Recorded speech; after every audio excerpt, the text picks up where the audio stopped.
والصلاة والسلام على سيدنا محمد أشرف الأنبياء والمرسلين. حقا وحويها قانون برشا الكادمي قانون برشا الكادمي من كل البابا كانين كسب بالدنيا إن كلا برضه ديك سجسر إلا هرب جامعة يان ما أنت حقا عطيله طلبات كانوا يجين أو يجارين بس كيف استجلط يعني نوضع شيء يعني كيف استجلط يعني هنا كيف كاس استري أو وصل يعني قصة تحقق أبعاد تحديد الأسمان عن القراءة يعني قصة يعني حديث الدخل الإمام في الجنة مركا كاسة قصة يعني فضلا حق الأدوية كلها وزعنا ضمنا وكتبنا دونا إن شاء الله وكتبنا دونا الله المستعان historical background of the astronomical college and this time marka labaadna waxaan fiirin doonaa bal city administration sida loo keenay iyo qaabka u yimaadeen iyo sharciga lagu hago wadanka hagaha master plan looga lagu hago city administration ka fiirin doonaa sidoo kale waxaan fiirin doonaa si loo asaasay revenue authority iyo authority usually hay service ka qabtaan oo fadhaba fiirin doonaa sidoo kale adana waxaan fiirin doonaa ilaa maanta shuruucdii la soo saaray ee wadanka ka beddelay saameynta ku lahaa iyo sidii loo soo saaray iyo sidii xaalku ku soo yeelan kana fiirin doonaa siiba waxaan si fiican u sii qeexi doonaa self rule of GIGAS administration sidii ay self rule u qaadatay goorta loo sameeyay sharcigan ayaan fiirin doonaa sidoo kale waxaan fiirin doonaa waxyaha dhowr qaybood ka kooban yahay xafiiska dakhliga iyo aakhirka waxaan fiirin doonaa muxuu isticmaalaa input si uu soo saaro output markaas input loo bedelayo output through process by process kaasina muxuu noqon doonaa as well as environmental factor ka meesha jirana sidee u tacaamulaan iyo ka hor iman doonaa kaana waan fiirin doonaa marka muhiimadda xaggan aan kala hayn waxay ahayd 10 yiraahdo organizational design culture and change on master lagu qaato iyo noo dareeray ahayd waxay noo soo direen waxay noo soo direen bay ahayd inaan soo diyaarino mawduucan oo yiraahdeen waxa tagtaan in organization ka tagtaan markaad waxa ka soo qortaan bal organizational design ka soo sameeyaan change as well as culture code noocu yahay markaan waxaan ka door badanay ahayd inaan ka soo diyaarino maamulka magaalada xafiiska dakhliga maamulka magaalada Jigjiga marka warqadan aan codsi ahaan aan u qaadnay warqadu waxay leedahay as a part of this coursework in the course organizational theory and the design need to do an assignment marka assignment uu yahay soddon marka uu yahay been markaan warqadan aan u diinay waxa ay noo soo qoreen xafiiska maamulka magaalada Jigjiga dakhliga inaan interview ka qaadnay oo si loogu baahnaa iyo material badan fahmay galiyeen iyo marka buukii hal waxa marka buuk baa marka ayaa la qoriyay hal buukna waxa uu yakiin siinay oo koobi ahaan inay haystaan okay all kan waxaan ka soo sheekeynay oo waxa lagu dariyaa wax weeyaan maayarada soo marayna isla ka sheekeyn doona at last the second waxaan hadana في رجع سين دورنا organizational culture كم شوية هي مش كثيرة عارف كده خليها organizational changes واسمه organizational transformation سوى سميان organizational conflict power and politics مركا أنا كارف كأنه حوالي سيرة كذا استرلوس only not on politics سياسة محمية كتير أنا كنا واحد فلقينا فرقينا ما بعدين only وحوالي أنا واحد عامش كتير بس سيرة كذا استرلوس يعني only بالضبط marka bal marka hore aan fiirino Jigjiga magaciisa say xaga ka soo baxday Jigjiga marka hore waxa la oran jiray laacan waxa ka dhigan tahay bila qurxoon meel qurux badan an attractive view marka saasa loo soo saaray waligaa Jigjiga dadka qaar waxay yiraahdeen maadaama hal waaweyn ku jiray hal badan laga qodi jiray meesha dhulkuna uu duumi jiray jugti marka ceelasha lagu qoriyo ayaa la yiri jijiga xagaas ku soo baxday oo jijiga waxay ku taallaa 628 kilometer from Addis Ababa capital city of Ethiopia iyo intaas ugu jirta waxayna ku dhex taallaa dowladda deegaanka Soomaalida jijiga waxay ka kooban tahay 30 qabale oo 20 qabale waa 14 waa rural laga bilaabo ilaa qarnigii 19aad jijiga waxay ahayd maaha meel qurato oo commercial center kala tameyn ahayn hadana waxay yeelatay han siyaasadeed ama central meel laga maamulo iyo noqotay populationku inkastoo ay si sheegayaan oo 25,000 ay sheegayeen oo la soo qaaday 1984 laakiin xawli inuu tiradan ay sax tahay oo malaynayo حتى في predictive loss marka predictor sameeyo data ayaa laga qaadaa la isticmaalo predictor sameeyaa prediction sameeyaa then kan uu malaynayo inuu sax yahay oo in oladu waxa soo qaatay 5,000 population keeda ku nool yihiin jira oo tirkoobka la soo qaaday 1984 oo noqon doono 20 ka 283 kun noqon doono كان واحد صوص على according national urban development international plan كان صوص عليه بل مركن عفيرين إنه بوميسياشي صومري disorder ككتيري جيجا مركا ما دام أنا كان جيجا عن كور ربي إنه مركا حكى الله بس يا أبو طن كل قاعد كرنا جيجا مركا كور ربي يدود بدن تاريخ بدن كل عام مش كذا واحد بدن ضد سوق المري سأناكم يمدين وحوي حن goortee uu maamulka suubanay casriga ee kan la yiraahdo modernization uu soo gaaray jiga taas marka waxaan ka duuleynaa qarnigii 19aad wixii ka dambeeyay laakiin waxa jiray qarnigii 19aad iyo ka horreysayba inay dad geesiyaal haliyaan oo wadanka u soo dhintay u soo halaagay oo u soo shahiiday oo maanta meesha taagan tahay soo saaray inay jireen kaas oo kamid waxa kamid ah garaadwilwal wuxuu ahaa boqor ninkii founder of Jijiga oo ahaa also hadana waxa loo yaqaanaa inuu fighter inuu mid deegaanayeen ahaa sidoo kale waxa hadana meesha ku xisi karnaa Sayyid Maxamed Cabdullah Xasan oo isna haliyay la dagaalamay laba dhinac kala dagaalamay midna Ingiriiska kala dagaalamay midna Ethiopia Abisiyan kala dagaalamay iyo ahaa oo isna markaa daraawiishtiisii askartiisii intuu saameyn meesha ku lahaayeen oo mar walba wada imanayay oo la dagaalamay oo dad laga qabanayay iyaguna wax dhacayeen wax dilayeen okay markaas Maxamed Cabdullah Xasan loo yaqaan marka waqtan waxaan ma ku focus ka saarnay wax literature laga heli kara oo qoraal ku yaala ayaa ka soo qaadanay badana waxaan meesha ka sheekeynay waxaan afkiga ka iri maaha waa waxaan ka soo qaatay meel reference aan soo qaatay weeyaan okay marka hadda sahnay jijiga taariikhdii waxa la aasaasay qarnigii 18aad wax ka horreeyay oo sii jirtay laakiin taana waxaan culays ka saaray qarnigii 19aad iyo intii ka dambeysay iyo waxa ka dhacay meesha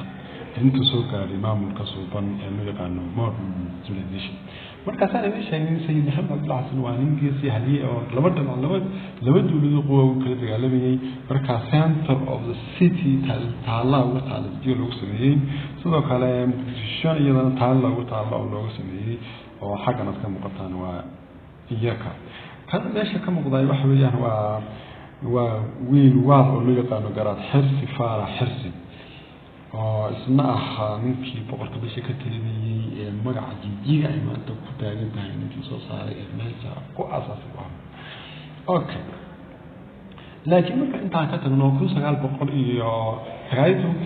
qarnigii 19aad wax ka dambeeyay dhaqdhaqaaq miyuu jiray uu jiray waxa kamid ahaa dhaqdhaqaaq ay gari sameeyeen oo ay soo abaabuleen Ethiopian Abisiyanka ay ku soo qaadeen dagaal loo qiyaasi karo dad hadaf iyo ajenda iyo iskala markii hore isku xidhan laga soo qaaday dad reebs oo kale sidii magaalada yaqaan oo iyagoo farda ku ordayay magaalada ay weeraraan ka carari jireen baahay laakiin dad soo abaabuleen si dawladnimo isu soo taageeray oo iyagoo duulaan waddanka soo galo ay islaanseed iyo truuftiisii iyo dawladdiisa ku soo qaaday waxa jiray waa gariga ugu horreeyay oo ah 1948 markaa ay ku soo qaadeen at the same time markay ku soo qaadeen sayidkii oo markaa la dilay oo askartiisii kala baahsanayeen iyo waxaa isku soo ururiyey cajulaan oo boqorkoodii la oran jiray oo la diinle markaas iyaguna ay dagaal ku soo qaadeen 1948 laba geesood marka laga soo qaaday ka gaday Ethiopiankii marka maxaa ku dhacay iyakiina way fakad ku kala yaaceen oo marka waxay ku qasabtay inay ka degaan hillside meelaha ugu dhaadheer ee muuqaalka sheeda laga soo eegi karo oo magaalada aagga jiga saas tulli guuleed oo kale maxaan ku dhahdaa garab caso kale jinacsan oo kale dhulka kor meesha fogay hoos uga soo shiisharay mid dhaxay isku urureen xaggaasi degeen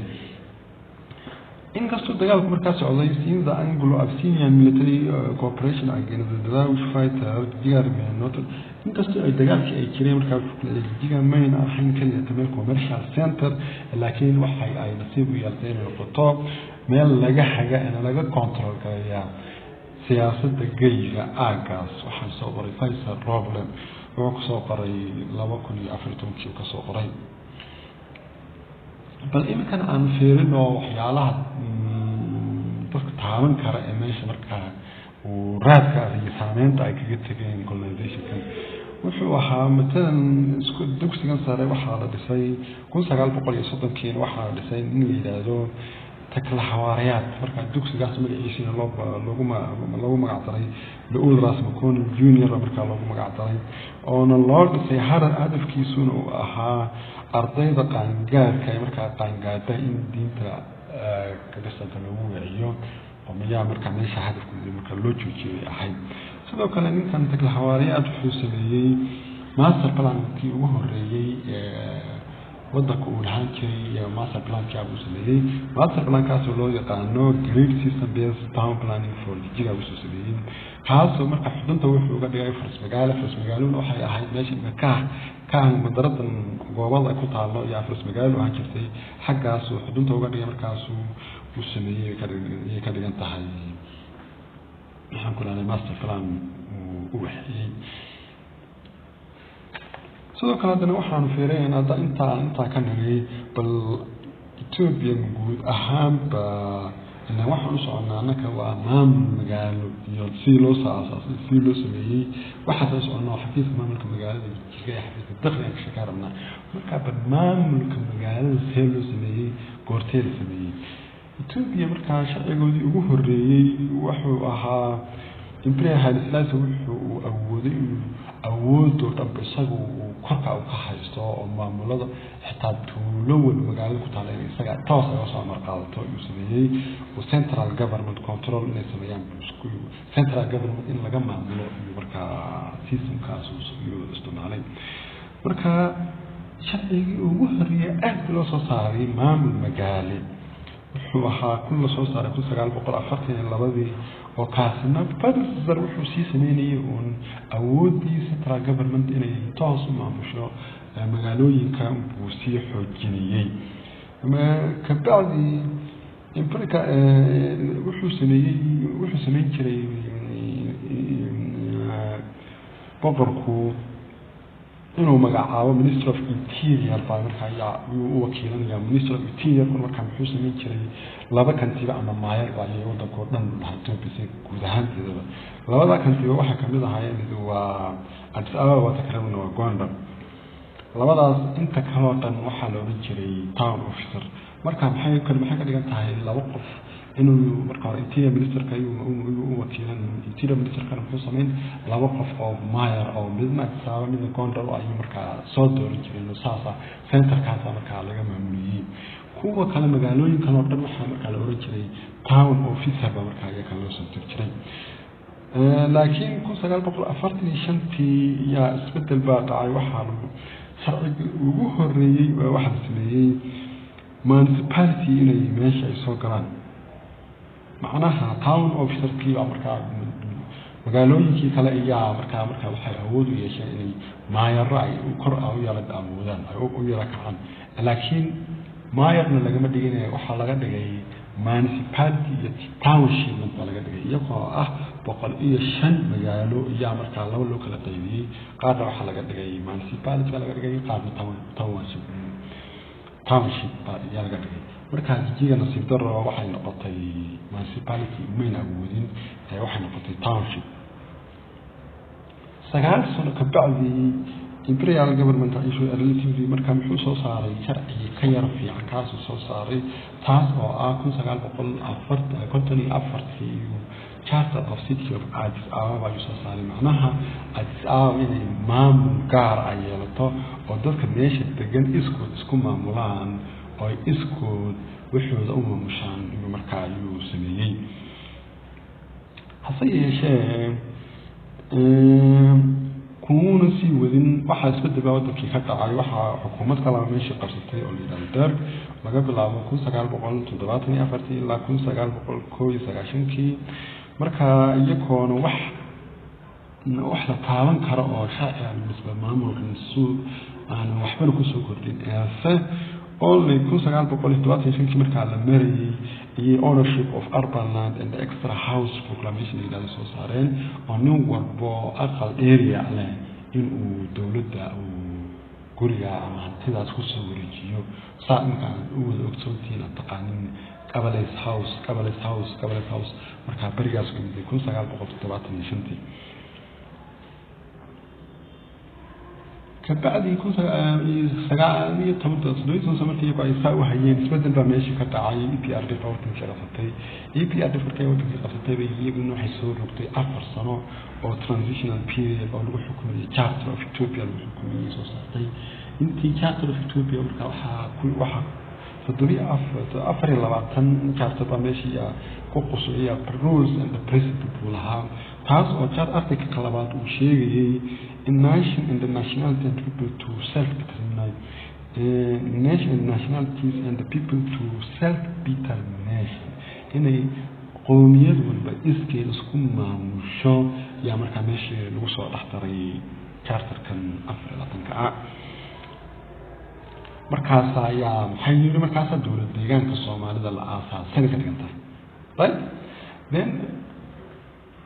marka anagu asaaska ay soo process ka soo socday uma dalin waxaana ku dalnaa waa xagga magaalooyinka naga haysa marka waan sii soconaynaa ka bacdi 1999 markii ay dhamaadeen waxaan ku raada 4 sano markii ay dhamaatay ka bacdi iyo Federal Democratic Republic of Ethiopia ama EPRD marka waxay soo saartay in ay status center to state government macam dawlad deegaanada kallada in la abaabo in la sameeyo yaa markaa yaa lagu dhawaaqay 1995 kabacdi anagu waxaan soconaa waa magaalooyinka city of Addis Ababa marka waxa ay ku noqotay inay macam center station am qowmiyad walba inay meeshii ay xukunto inay taas way noqon way suurtooday markii la mariyay Addis Ababa markii la mariyay waayo qowmiyado badan baa ku nool waana capital city of Ethiopia as well as waa meeshii ay federal government u joogay iyo markaa iyadoo maxaa lagu stib baa loo soo celiyay sharciga 1945 waxa laazim soo saaro ahaa in iska isku maamusho dib loo soo xoojiyay waxyaalana waa laga revive gareeyay markaas soo saaray Addis Ababa revised charter proclamation baan sameeyay oo ah 361 oo 2003 waxaana kan soo qoray dalalan dadaba iyadoo markaa la filayay in Addis Ababa kala charter noqon iyadoo oo lagu waday laakiin waxa khilaaf ka yimid khilaafkaas oo ah Oromo iyo Soomaaliba markaa yaani annaka wadankan la Soomaaliya annaka wadankan la maadaama markaa laba kale ay meesha ku doodeen iyo markaa iyadii sharcigaas markaa uu soo toobi waayay still line markaas shift ayaa lagu kala shaqeeyay mar laba maalmood Soomaaliya marka maxay yidii waxa yidii markii hore waxa laga maamuliyay wadanka gudaheeda laga maamuliyay magaalooyinka imika tiima jirto marka gaabka in la daboolo marka ifriin wuxuu sameeyay 2005 in ay magaalo walba iskeed isu maamusho goorma 2005 markii la mariyay marka bilaabay in magaalo walba iskeed isku maamusho oo waliba dadka meesha degan ay maamulaan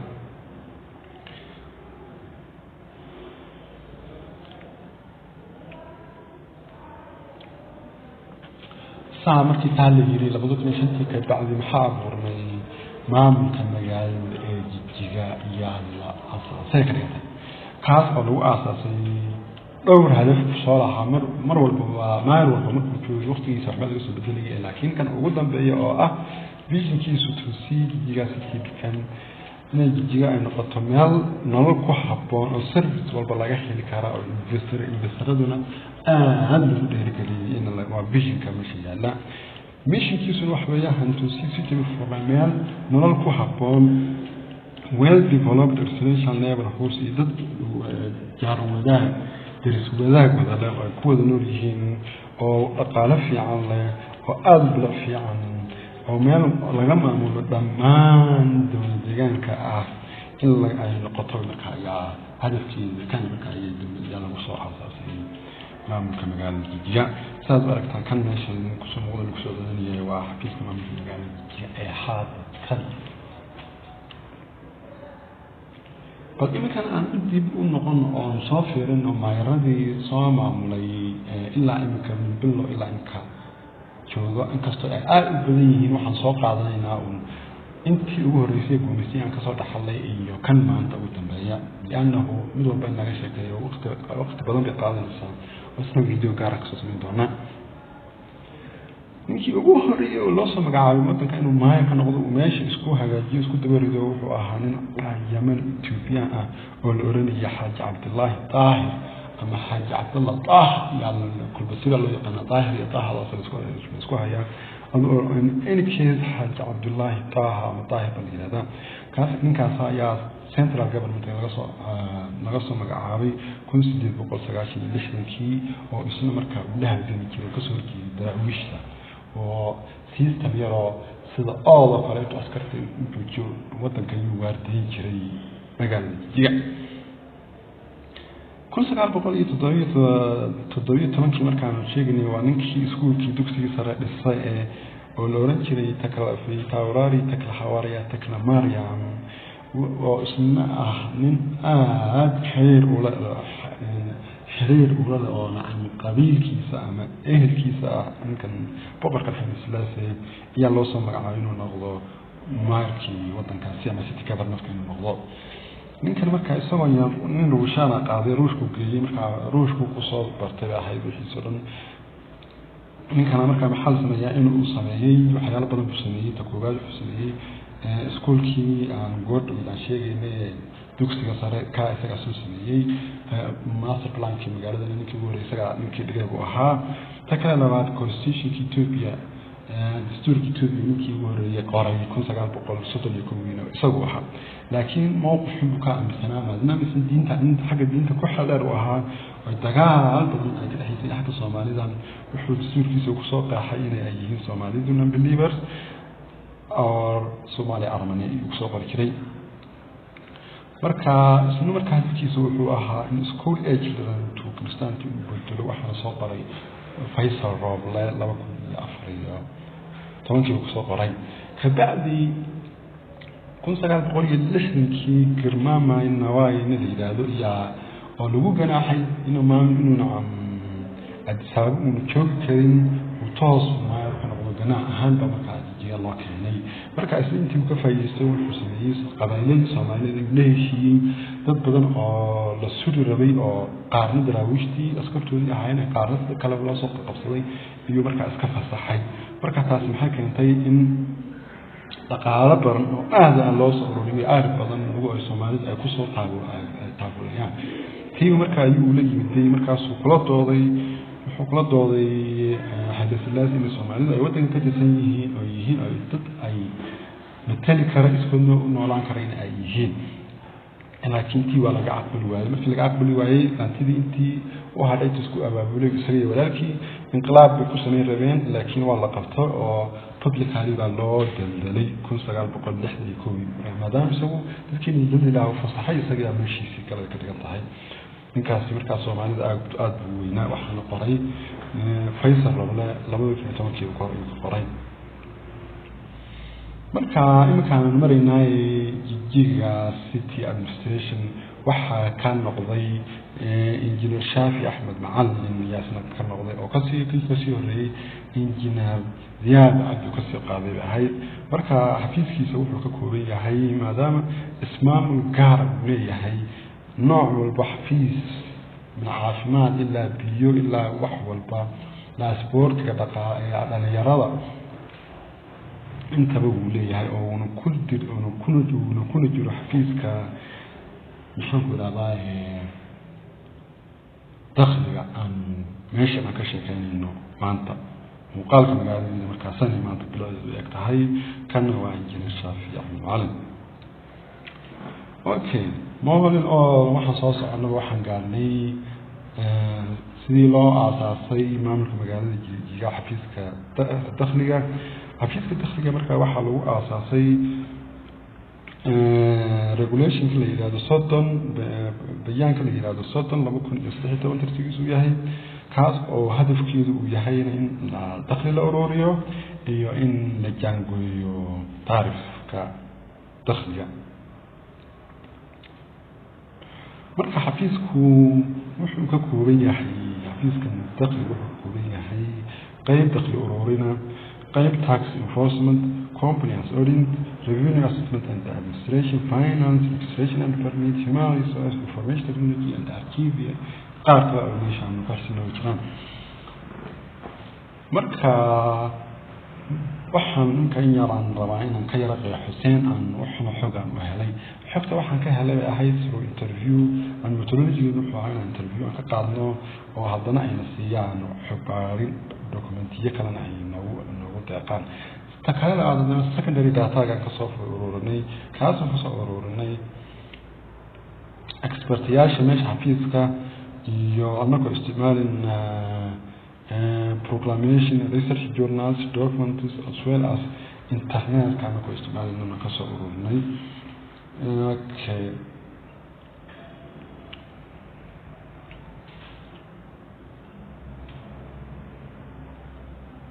marka